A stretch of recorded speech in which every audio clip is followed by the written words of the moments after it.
اعوذ باللہ من الشیطان الرجیم بسم اللہ الرحمن الرحیم السلام علیکم ورحمۃ اللہ وبرکاتہ۔ دا ڈریم آف اسلام میں آج میں دختر رسول صلی اللہ علیہ وآلہ وسلم حضرت بی بی فاطمہ رضی اللہ تعالیٰ عنہ سے جڑا ایک واقعہ بیان کر رہی ہوں، ان کے صبر و استقلال کا واقعہ۔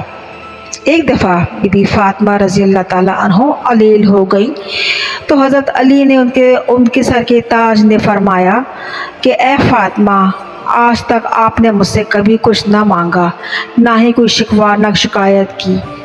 آج آپ مجھے اپنی خواہش بتائیں کہ آپ کا کس چیز کا دل چاہ رہا ہے۔ تو بی بی فاطمہ رضی اللہ تعالیٰ عنہ فرماتی ہیں کہ اے شیر خدا، آج میرا انار کھانے کا بہت دل چاہ رہا ہے، کیا آپ مجھے انار لا کے دے سکتے ہیں؟ جس پر امام علی رضی اللہ تعالیٰ عنہ فرماتے ہیں بس اتنا ہی، ٹھیک ہے، آج میں آپ کے لیے انار لیتا آؤں گا۔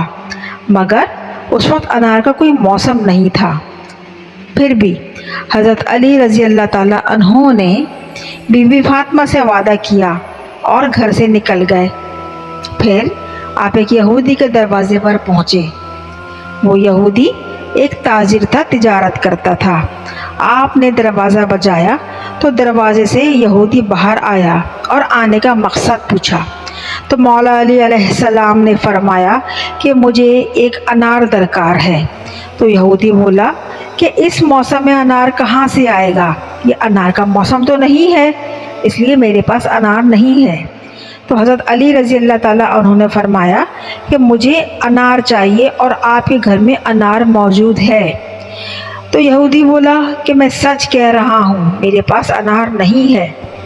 مولا علیہ السلام نے فرمایا کہ میں ایک بار حضور پاک صلی اللہ علیہ وآلہ وسلم کے داماد ہونے کی حیثیت سے کہتا ہوں کہ مجھے تمہارے گھر میں موجود انار درکار ہے۔ یہودی غصے میں بولا کہ آپ کیوں بار بار ایک بات پہ ضد پکڑ کے بیٹھے ہوئے ہیں؟ میں نے کہا نا کہ میرے گھر میں کوئی انار نہیں ہے، تو انار کہاں سے لاؤں؟ انار کا ایک دانہ بھی موجود نہیں ہے۔ اتنے میں اندر یہودی کی بیوی دروازے کے پاس پردے کے اوٹ میں کھڑی بھی ساری باتیں سن رہی تھی۔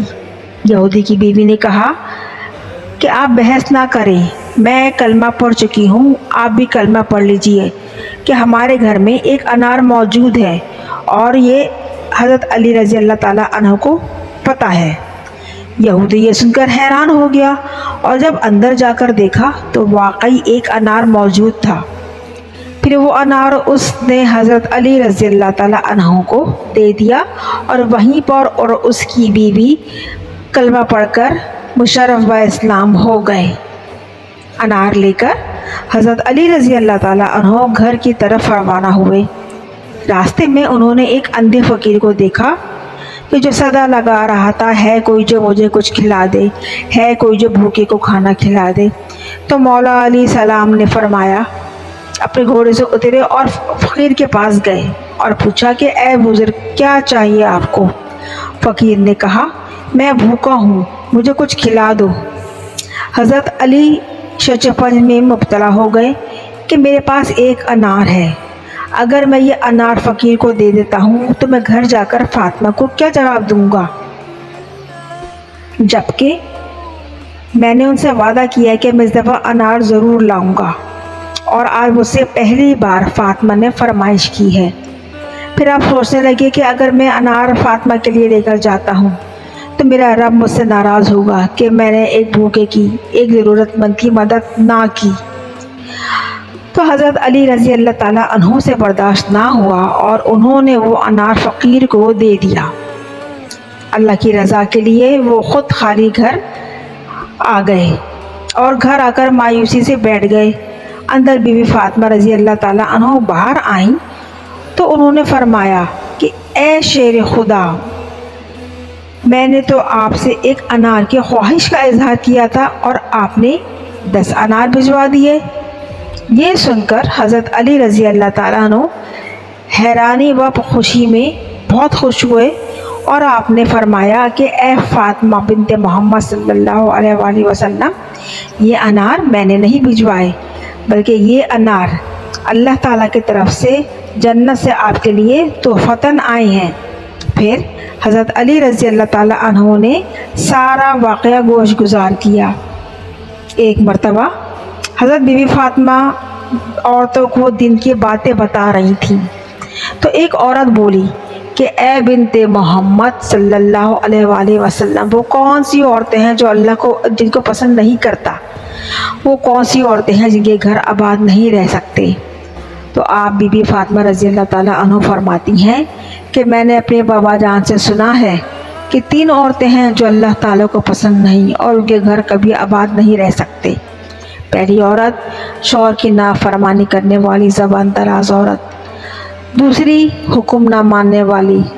یاد رکھنا کہ میں نے اپنے بابا رسول پاک صلی اللہ علیہ وآلہ وسلم سے سنا ہے کہ جو عورت اپنے شوہر کی خدمت گزاری اور فرما برداری کو اپنا اولین فرض سمجھتی ہے اور اپنے شوہر کی غیر موجودگی میں اپنی خود کی حرمت کو اس کی امانت سمجھتے ہوئے حفاظت کرتی ہے تو اللہ کے نزدیک وہ عورتیں معتبر اور قابل عزت ہیں اور کامل ہیں۔ ایسی عورتوں کو اللہ تعالیٰ نے پسند فرمایا ہے۔ نمبر 2، بے پردہ، یعنی وہ عورتیں جو اپنے پردے کا خیال نہیں کرتی، اللہ کے نزدیک وہ ناپسندیدہ ترین قرار پائی ہیں۔ جنت میں سب لوگ اللہ کا دیدار کرنا چاہیں گے مگر اللہ تعالیٰ بابرکت عورت کا دیدار کریں گے۔ سبحان اللہ۔ لہٰذا وہ عورت جو پردے اور حرمت کا اہتمام کرتی ہے، اس کا خیال کرتی ہے، اللہ تعالیٰ نے اس کو پسند فرمایا ہے۔ اور بے حیائی پھیلانے والی عورتیں، بی بی فاطمہ نے فرمایا کہ وہ عورت جو بے حیائی عام کریں گی، اپنے دین سے ہٹ کر منافی کام کریں گی، غیبت چغل خوری کریں گی، بلا شبہ ان عورتوں کو جہنم واصل ہونے کے علاوہ کوئی دوسرا راستہ نہیں۔ بی بی فاطمہ نے عورت کو پکار کے کہا کہ اے عورتوں، یاد رکھنا یہ 3 کام ایسے ہیں کہ جو عورت کو دین و دنیا اور آخرت میں تباہ کر دیتے ہیں۔ اگر تم دین و دنیا کی کامیابی چاہتی ہو اور آخرت میں بخشش چاہتی ہو تو اللہ کے بنائے ہوئے رشد و ہدایت کے راستوں کو اپنا لو۔ اللہ تبارک تعالیٰ تمام مسلم امہ کی خواتین کو راہ حق پہ رشد و ہدایت کی اور اللہ تعالیٰ کے بتائے ہوئے قوانین کے تحت ان کی راہ پہ چلنے کی توفیق عطا فرمائے۔ آمین ثم آمین۔ یہ تھا ایک